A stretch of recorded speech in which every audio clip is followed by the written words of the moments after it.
কমার্সের ভাষায় সুনাম বা গুডউইলের মূল্য আছে। এখন আপনি সুনাম বা গুডউইল এর মূল্য কিভাবে নির্ধারণ করবেন? মানে সুনামের দাম কত? যারা ব্যবসা করতেছেন তারা হয়তো আমার কথায় একটু হেসে দিলেন। সুনামের আবার মূল্য নির্ধারণ কিভাবে হয়? ধরেন একটা কোম্পানির পরিচিতি আছে, যেরকম একটা উদাহরণ দেই, এক সময় খুব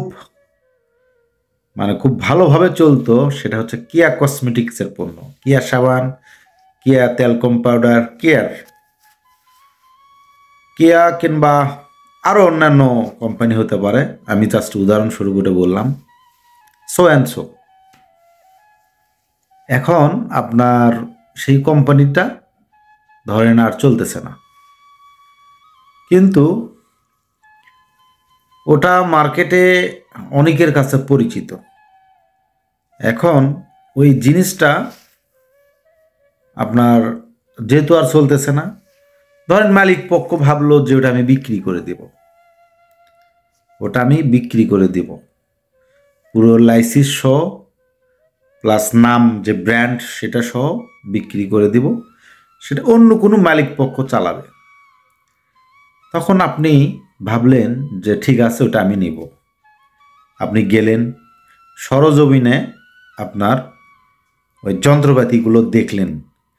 ধরেন ওখানে 10 কোটি টাকা কিংবা 20 কোটি টাকা কিংবা 5 কোটি টাকা, যে কোনো মূল্যে, ধরেন 5 কোটি টাকার মেশিনারিজ আছে, অর্থাৎ যেটাতে সাবান তৈরি করে, যে ফর্মা, যে মেশিন, যে উপাদানগুলো, জিনিসগুলো আছে, সেগুলোর দাম হচ্ছে 5 কোটি টাকা।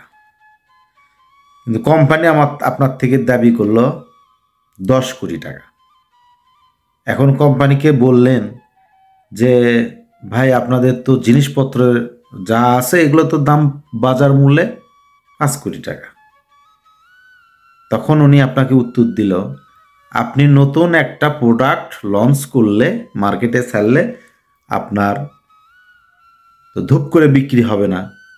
আর এটা অলরেডি মার্কেটে বিক্রয় হয়েছে আর কি, মানুষের মধ্যে মাথায় আছে যে এই প্রোডাক্ট ভালো। তখন আপনি সচরাচর অতি দ্রুত আপনার মার্কেট রেজ করতে পারবে। এখন এই হিসেব করে যে রানিং প্রোডাক্ট, এই হিসেব করে হয়তো আপনি সেই দাম হাঁকলেন 7 লাখ টাকা কিংবা 7 কোটি টাকা কিংবা 8 কোটি টাকা। এই যে 5 কোটি টাকার জিনিসের দামে সেটা যে আপনি 7 কোটি টাকাতে কিনলেন কিংবা যদি 10 কোটি টাকা কেনেন, তাহলে ওই কোম্পানির সুনামের কিংবা গুডউইলের দাম যদি আপনি 7 কোটি টাকাতে কেনেন, তাহলে 5 কোটি টাকার জিনিস 7 কোটি টাকাতে কিনতেছেন, 2 কোটি টাকা গুডউইল, অর্থাৎ সুনামের কিংবা গুডউইলের মূল্য 2 কোটি টাকা। এখন এটা ধরেন ওই কোম্পানির। কিছু কিছু কোম্পানির জিনিস আছে কোনো কিছুই নাই, শুধু নামটা নিচ্ছেন, কোনো যন্ত্রপাতি নেই। ধরেন 1 লক্ষ টাকারও যন্ত্রপাতি হবে না।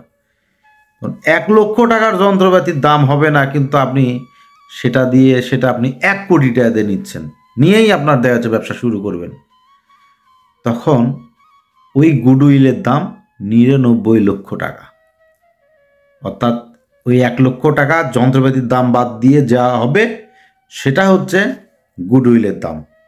এই গুডউইলটা কিংবা সুনামটা বেস করে কোম্পানি ভেদে, মার্কেট ভেদে, মানুষের ব্রেনটে কতটুকু তারা ধারণ করে রাখতে পারছে সেটা ভেদে। একটা প্রতিষ্ঠানের গুডউইল 1 বছর, 2 বছর, 3 বছর, 4 বছরে গড়ে ওঠে না। একটা প্রতিষ্ঠানের গুডউইল গড়ে ওঠে কমপক্ষে 7 বছর, 8 বছর তার পরিচিতির উপরে। তা আপনারা যারা ব্যবসা করতেছেন কিংবা করবেন, আপনার ব্যবসায়ের গুডউইল, আপনি সুনামটা কোন খাতে ব্যয় করতেছেন, এটা কিন্তু ভাববার বিষয়। আপনার ব্যবসার গুডউইল, সম্মান, সুনাম এটাও কিন্তু ব্যয় হয়ে যায়। আমি যারা ব্যবসা করতেছেন, আমি কাউকে আমার প্রতিপক্ষ ভাবি না। আমার যা শিক্ষা অর্জন হয়েছে সেখান থেকে জাস্ট একটা প্যারা আপনাকে বললাম, কমার্সের গুডউইলের একটা প্যারা, এই টাকাও কিন্তু ব্যয় হয়ে যায়। আপনি যদি বলেন যে গুডউইল, সুনাম কিভাবে ব্যয় হয়, এটা তো কোনো টাকা না, এটা টাকা। একটা সময় ওই ব্র্যান্ডটা যদি কেউ 1 কোটি দিয়ে কিনতে চায়, 1 লক্ষ টাকার জিনিস যদি 1 কোটি দিয়ে কিনতে চায়, ওই ব্র্যান্ড ভ্যালু যদি না থাকে আর যদি ওই সুনাম যদি না থাকে, আস্তে আস্তে নষ্ট হয়ে যায়, তাহলে তার দামও কমে যায়। তার দাম যদি 50 লক্ষ আসে, তাহলে বুঝতে হবে 50 লক্ষ টাকা কমে গেল, অর্থাৎ 49 লক্ষ টাকা আপনার গুডউইলের দাম আসলো। গুডউইল কিন্তু কমে যায়, এটা খরচ হয়। এটা কি খাতে খরচ করলেন? কারোর সাথে মারামারি করে, কারোর সাথে ঝগড়া করে, না কারোর সাথে ফল্ট করে, না কাউকে ধোকা দিয়ে, নাকি লোকাল কোনো প্রোডাক্ট তাকে গোছে দিয়ে, নাকি সেটা সো অ্যান্ড সো বিভিন্ন রকমের হয়। এখন বোঝেন তো আপনার ব্যবসার গুডউইলের দাম কত। আপনি হিসেব করেন যে আমি এই একটা প্রতিষ্ঠান তৈরি করছি, এটা আমার যন্ত্রপাতি আছে এত, আমি এটা বিক্রি করব, এই নাম সে চালাবে, সে আমাকে কত টাকা দেবে। এটা আপনার ব্যবসার গুডউইল, এটাই আপনার অর্জন। আপনার দোকানে 10 লাখ টাকা আছে, আপনি 8 লাখ টাকা দিয়ে বিক্রি করে দিলেন, কিংবা 10 লাখই বিক্রি করলেন, তাহলে আপনি কার পিছনে ছুটলেন? কি করলেন? আমি বা কি করলাম?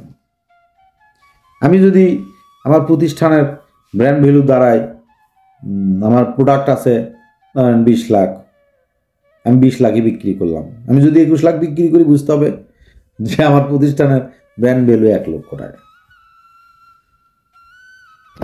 এটা আলোচনার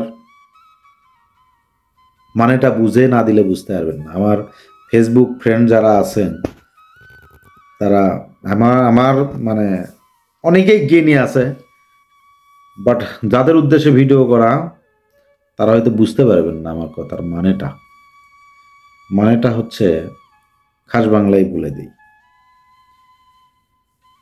কারোর সাথে খারাপ আচরণ করে, কারোর সাথে অন্যায় করে, কাউকে ধোকা দিয়ে, কোনো কাস্টমারকে ধোকা দিয়ে, কিংবা তার সাথে খারাপ আচরণ করে আপনি আপনার ব্র্যান্ড ভ্যালুটা নষ্ট করবেন না। আপনার শুভাকাঙ্ক্ষী হিসেবে আমি আপনাকে এই কথাটা বললাম, একটা বিজনেস টিপস বলতে পারেন। ধন্যবাদ সবাইকে।